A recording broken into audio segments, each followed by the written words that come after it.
If someone has the power to hurt, but no reason to do so, will they hurt others? We'll see what Phaedrus says today in his fable Lupus et Agnus, the Wolf and the Lamb.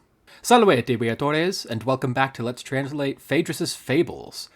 I have a selection of fables that I'm going to be translating through, which you can see on screen right now. Last time we were introduced to Phaedrus and his fables via the prologue to the first book, and now we're going to jump right into the first fable of his first book of Aesopian Fables, The Wolf and the Lamb. Lupus et Agnus, the Wolf and the Lamb. Ad revum eundem, lupus et agnus venerant. Siti compulsi. Yeah, that'll be good for now. So, ad revum eundem. So, ad preposition to. Revum is from rivus, which means a river. So, really, to the river. Latin does not have articles, so you gotta always insert the or a, depending on the context. Eundem means the same. This is specifically the accusative masculine singular form from idem. And because of that, it agrees with rivum, and that's why I've got it included in the prepositional phrase, because it is modifying rivum, and thus included in the prepositional phrase. So to the river, really to the same river, a wolf and a lamb. Using a, just again, out of context and English normities, because it's clear that it's not just a specific wolf, it's just a wolf, a lamb. Venerant, from venio, venire, to come, specifically the pluperfect, third person, active indicative. So a wolf and a lamb had come, and this is a bit odd word order. Really, we should do a wolf and a lamb had come to the same river. That's much more natural in English. Siti compulsi. Actually, I don't think I should have marked it like that, because compulsi is from compulsus, the perfect passive participle from compello, which means compelled or urged. And I think this is nominative plural. So it's technically like describing lupus et agnus, both of them, that's why it's in the plural, compelled.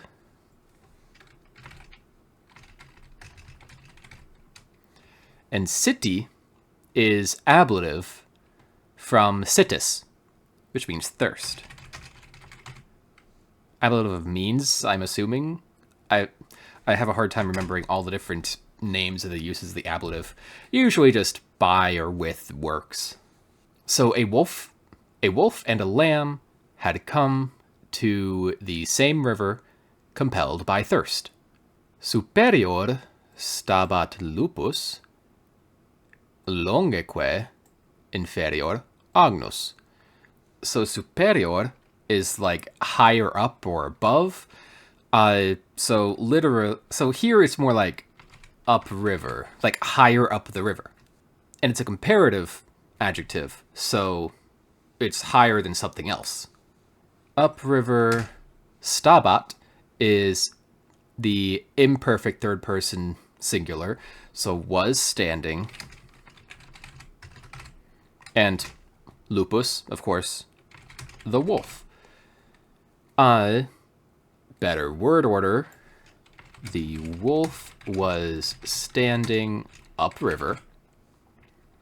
You could say further upriver, I suppose, but I think just upriver works fine. The que suffix is conjunction for and. So and, the lamb, inferior, is the antonym of superior. was lower or just downriver. Longe. Literally like by a length, by a bit, really. By a ways? Like a ways away. And really, this is an adverb here. Meaning that. I usually think of it as like just ablative, but no, it's an adverb for like a long distance. So by a long distance, by a ways, I'm saying by a ways. Tunk.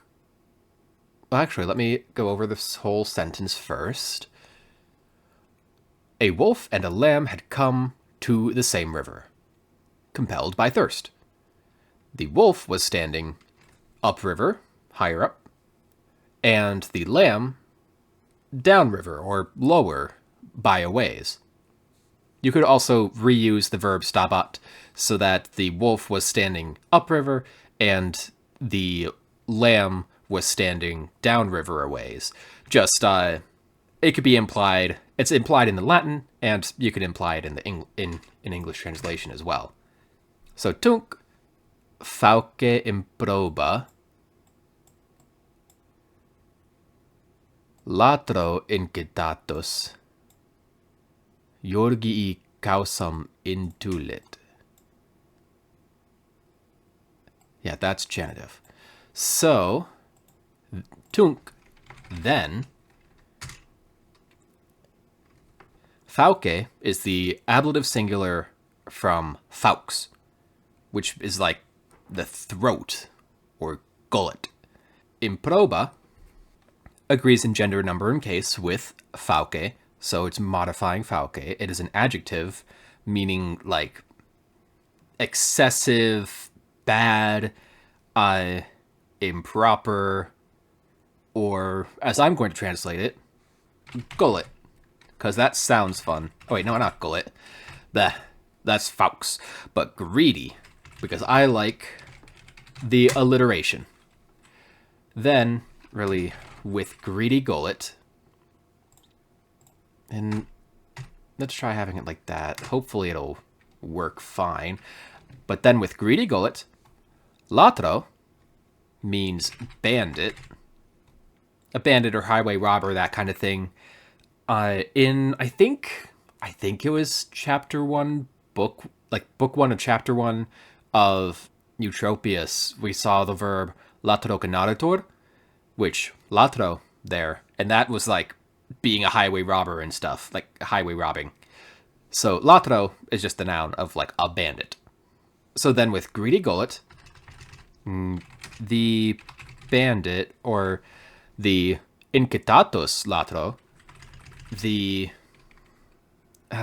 you could say incited or excited. I'm gonna say like roused, because like he's noticed and he's got a plan, because, you know, wolf wants to eat the lamb, as you could probably assume. So then with greedy gullet, the roused bandit. Ooh, or you could translate it as then the bandit roused by his greedy gullet. You could translate it like that as well. I'm not sure which exactly is better. I think technically the Latin works either way for the English. But I think that works better, especially as we come to the rest of the sentence. So, Georgii causam. Georgii is from Georgium, so it means a quarrel or strife, altercation. And it's genitive singular, modifying causam, because causam, from causa, is a cause. So a cause of strife or a quarrel. Intulit. Intulit comes from infero, and that's just the perfect active third-person singular indicative from infero. So then the bandit, roused by his greedy gullet, brought, because fero is to carry, then with the prefix in, so like to bring in, or just bring. So brought, like to carry, yeah. Fero brought a cause of I'm going to just say a quarrel. He's trying to make an argument. So, tunc fauce improba latro encitatos Georgii causam intulit. Then, the bandit, roused by his greedy gullet, brought a cause of a quarrel. And now, some speech. Quor, why, he said, inquit. Very common phrase there. Inquit just means he said, from inquam. Usually, I haven't really seen inquam used in different forms. It's almost always inquit that I've seen. And technically, quor is an adverb. Just interrogative, I suppose. Just asking the question, why? Turbulentam fecisti mihi bibenti. I think mihi technically modifier is bibenti. And I think turbulentam does not modify aquam. It's just working with fecisti. Because, so why, he said, turbulentam means like turbulent, rough. I have seen things translated. I've seen it translated as like dirty, like, but I don't know. Just in general, because like it is an adjective, but usually it means like, you know, turbulent or unruly, rough, riotous, all that kind of stuff. The Lewis and Short dictionary does translate it as muddy or turbid. Hold on, what does turbid mean? I haven't actually seen that word. Okay, so less clear? Okay. I guess I can see where it's coming from when it's used specifically for water, but it looks like that is the only use for that. And I get it. Like when the water's rougher, then the sediment and all the stuff on the river floor gets roused and up into the water, so everything gets muddied and dirtied. But I don't know. I guess it works. I thought just keep it as like rough. Like, okay, let's keep going to decide really how to translate turbulentam. Fecisti. Fecisti is the perfect form from facio, specifically the second person singular.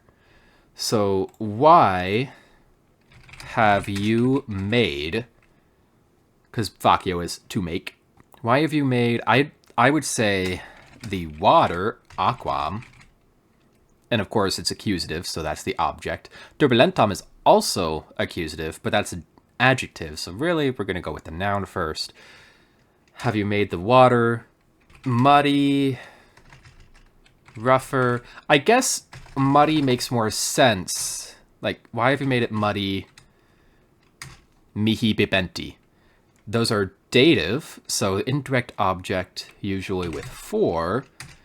Mihi, meaning me, or it could be dative of possession, so my. And bibenti, it's from bibo, which means to drink. And this is a gerund, I believe? Present participle, at the very least. So for my drinking, it's from a verb, but it is a verbal noun. So why have you made the water muddy for my drinking? Always got to watch out for the NT with a noun or adjective ending, because then, you know, it's a participle, present participle. So, why, he said, have you made the water muddy for my drinking?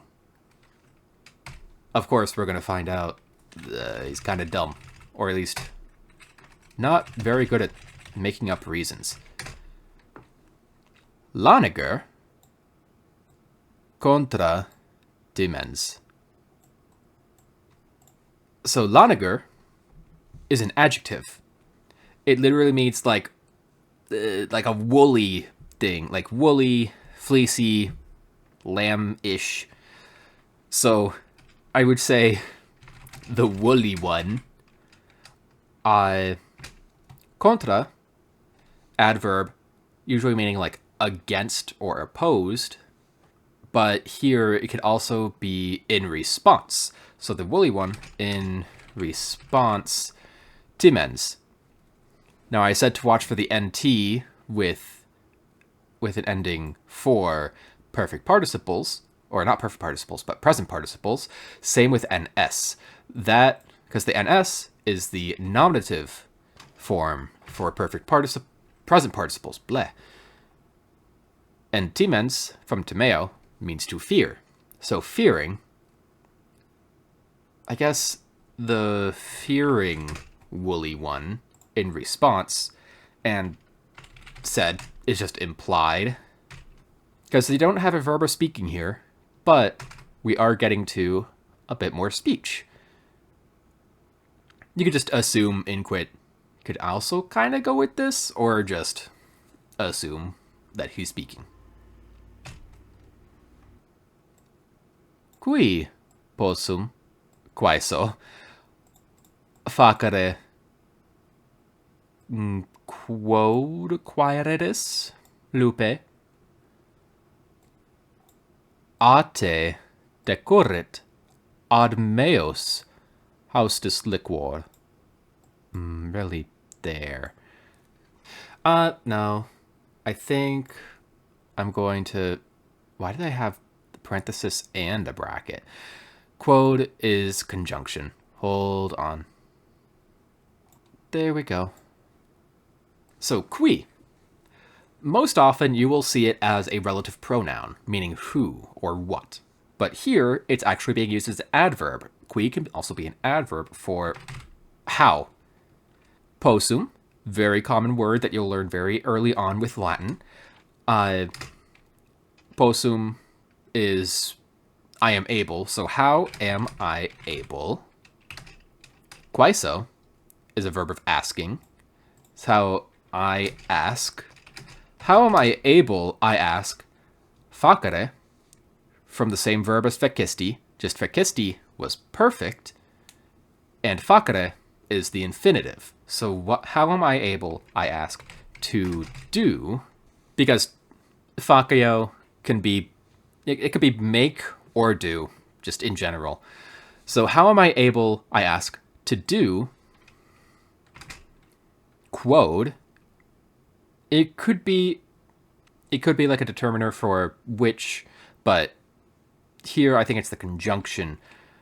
How am I able to do that which quereris, from queror, and as you could probably guess, second person, just present tense. That which you complain about, or lament. I would say complain about what sounds best for this. How am I able, I ask, to do that which you complain about? Ooh, forgot the you. You complain about. Wolf. Lupe.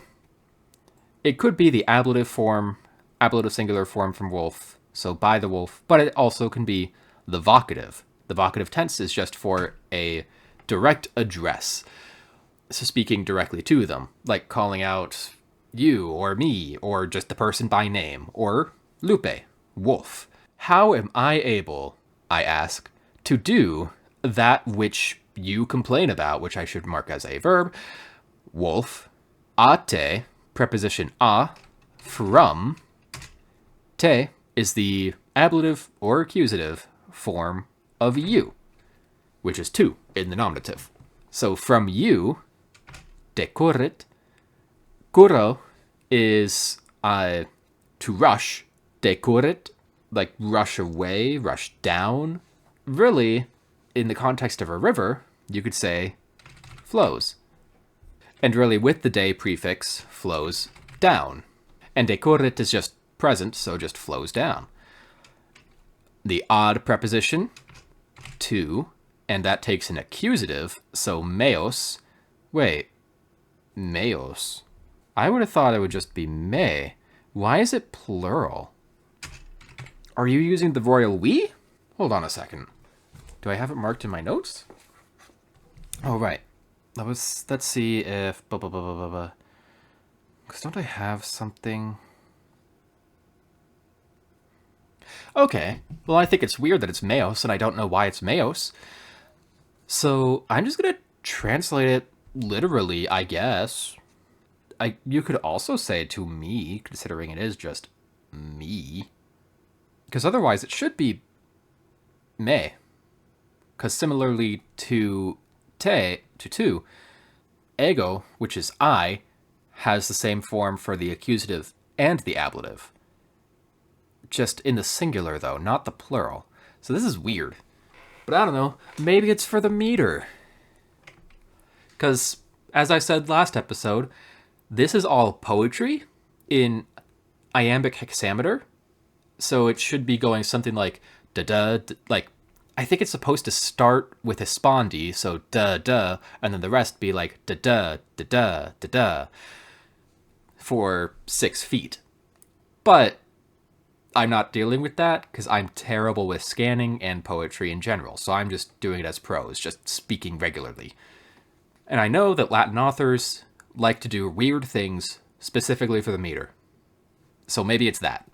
But I don't know. I'm going to translate it in the plural, just because the Latin is in the plural. So, from you flows to us, haustus liquor, that's the nominative. Haustus is like, it's a perfect passive participle from haudio, which is like to draw, drain, swallow, absorb, spill, or consume. So I think I'm going to translate it as the drunk, or maybe it should be consumed liquid, or water, or maybe just drink. I think I'm just going to go with water, though, just because it's river, and that sounds a bit more natural in English. So if it was a present participle, I would say drinking water, but it's not a present participle. I guess the consumed water float, better English word order, flows down from you to us. So very sensible argument from the lamb here. How am I able, I ask, to do that which you complain about, wolf? The drunk or consumed water flows down from you to me. So how can the one downriver muddy up the water for the one upriver? Because everything flows downriver. So, yeah. Good argument there, lamb. Good argument. Repulsus ille veritatis veribus. Repulsus is perfect passive participle, which clearly is as it looks, repulsed or refused, beaten back. I'm just going to go with the obvious repulsed. And ille is a definite pronoun, I think. That one repulsed, which you could also just say that wolf, or just honestly just the wolf, but I'm going to try to keep it a little more literal to the Latin. So that one repulsed, veritatis veribus. Veritatis, you might recognize veritas. It means truth. It's used in a lot of maxims and slogans with different things, like with law and stuff. So veritatis is the dative or ablative plural form of veritas. Oh wait, no it isn't. It's the genitive. So it's being possessive over veribus, which is the dative or ablative plural form of vis. Vis means power or force. So that one repulsed, veribus, ablative means by the powers, veritatis, of truth. And he kind of responds at this point. No verb of speaking, but oh well. Ante hos sex menses male adverb ait dixisti mihi, which there's the speaking verb actually. So ante, preposition for before, takes the accusative. Hos is in the accusative, as well as menses. Actually, the prepositional phrase does not go all the way over there, because it's just ante hos, before. Hos is from hic, which means this, rather than ille, that. Hic is this. And hos is accusative plural, so before these? Why is it plural again? Maybe that's just how Latin worked, but I don't know. I would think before this, like this event, but I guess he's thinking before these events because different things are happening instead of thinking of it as one singular thing? Maybe? Before these, sex is 6, or I guess I'll spell it like that, with just a number. 6 menses is from mens, which means month. So 6 months. But back to English word order. 6 months before these. Ait, another just a verb of speaking.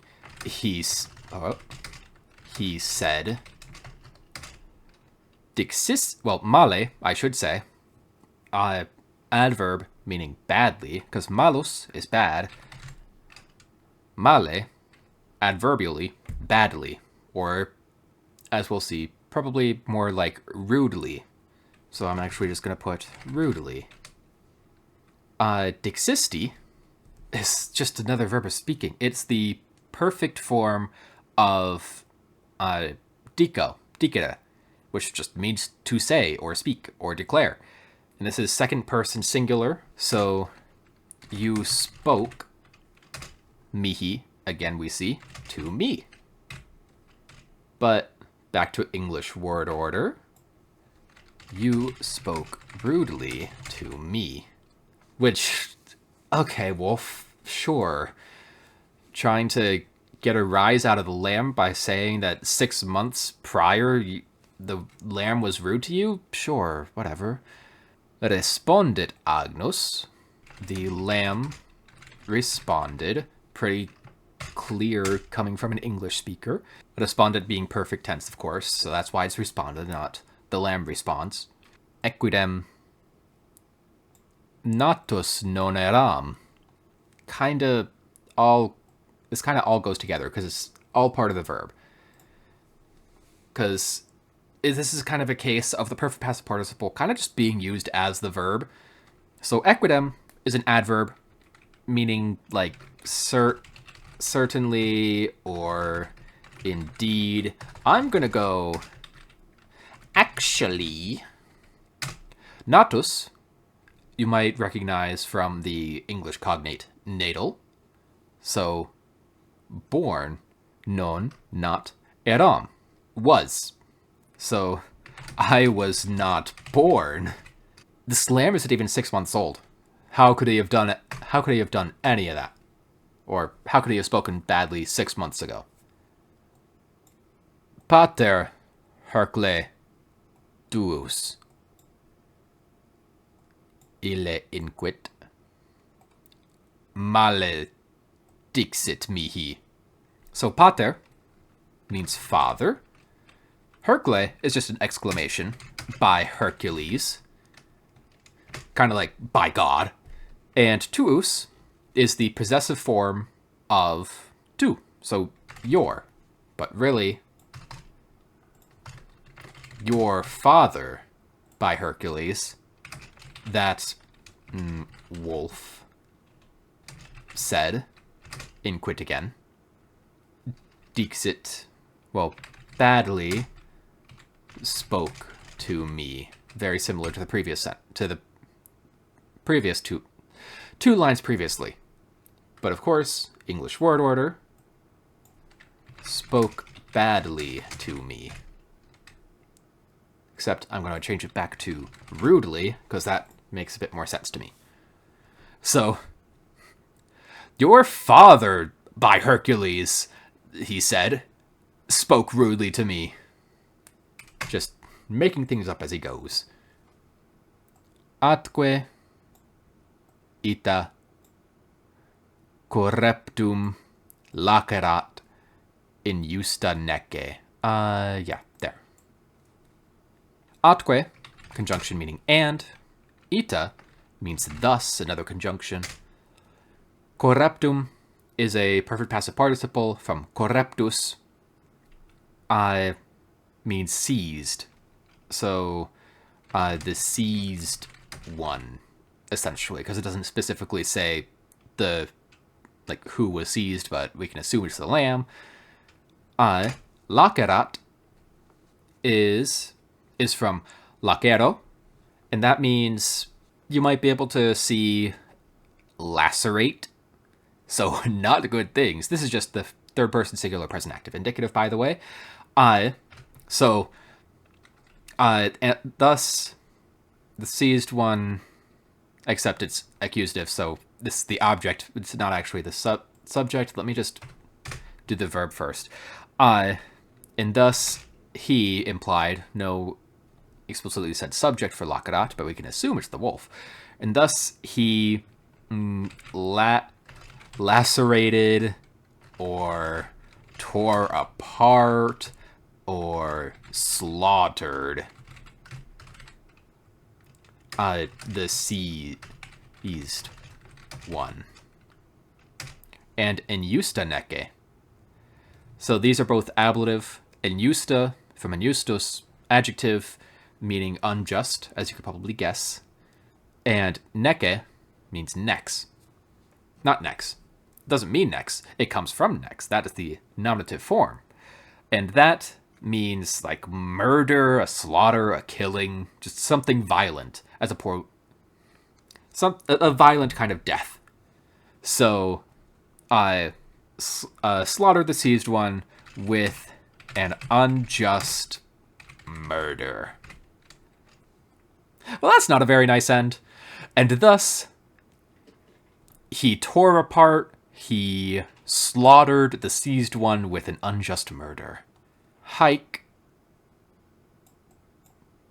propter illos scripta est homines, kind of goes with the preposition to, fabula, qui fictis causis innocentes opremunt.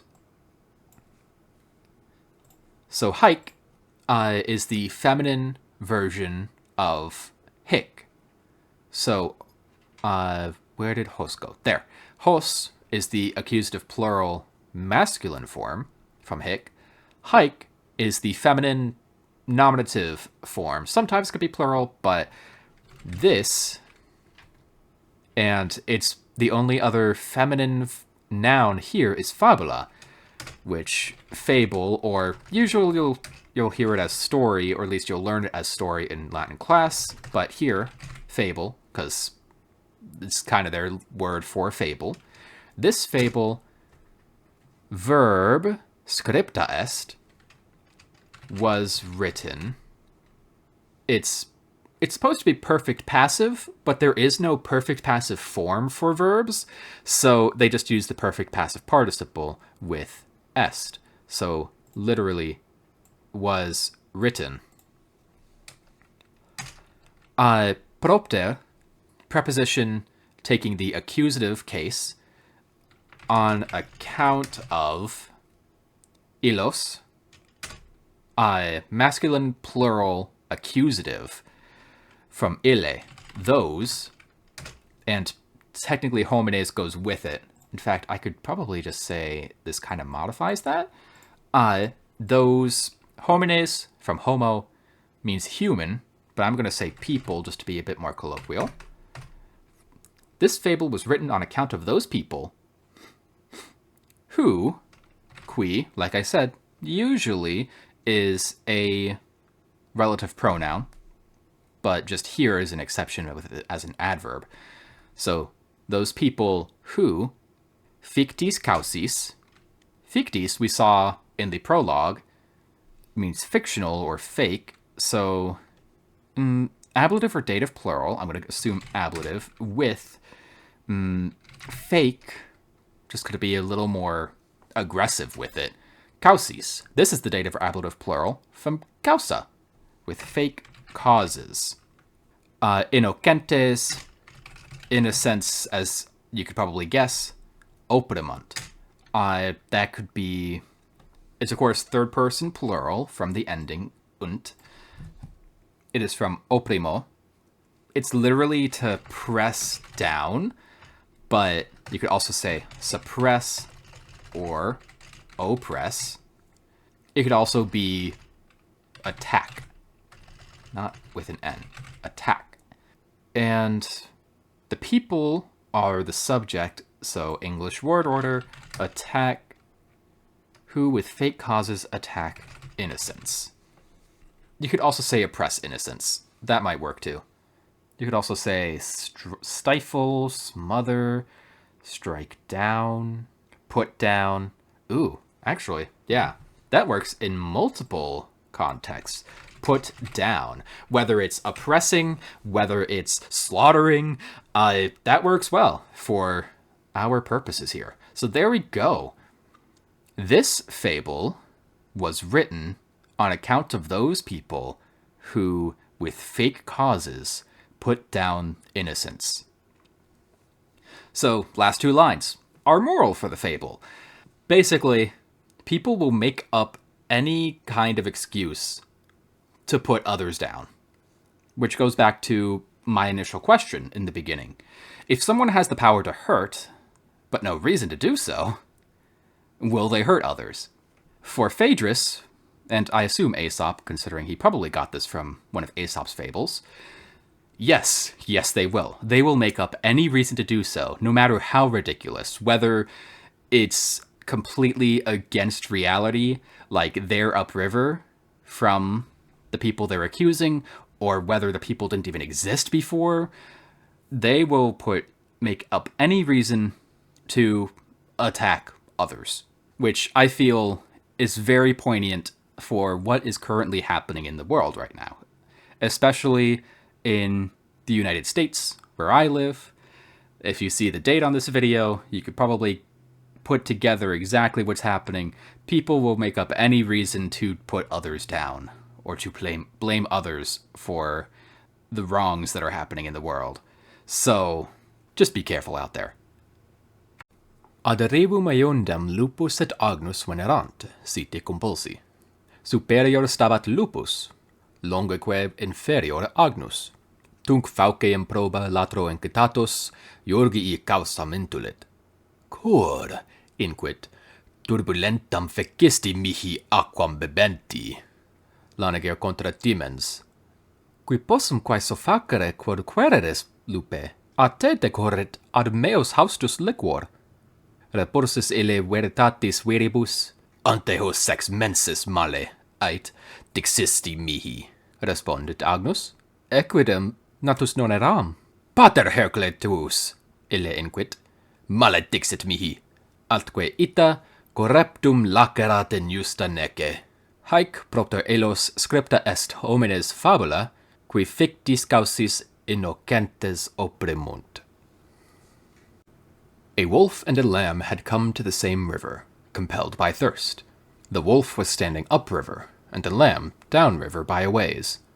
Then the bandit, roused by his greedy gullet, brought a cause of a quarrel. "Why," he said, "have you made the water muddy for my drinking?" The fearing woolly one, in response, said, "How am I able, I ask, to do that which you complain about, wolf? The consumed water flows down from you to us." That one repulsed by the powers of truth. "6 months before these," he said, "you spoke rudely to me." The lamb responded, "Actually, I was not born." "Your father, by Hercules," that wolf said, "spoke rudely to me." And thus he slaughtered the seized one with an unjust murder. This fable was written on account of those people who, with fake causes, put down innocents. If you're still listening, then thank you. I hope you'll continue watching the rest of the videos, because the fables are very fun. Especially the next one, where it's kind of the embodiment of talk, get hit.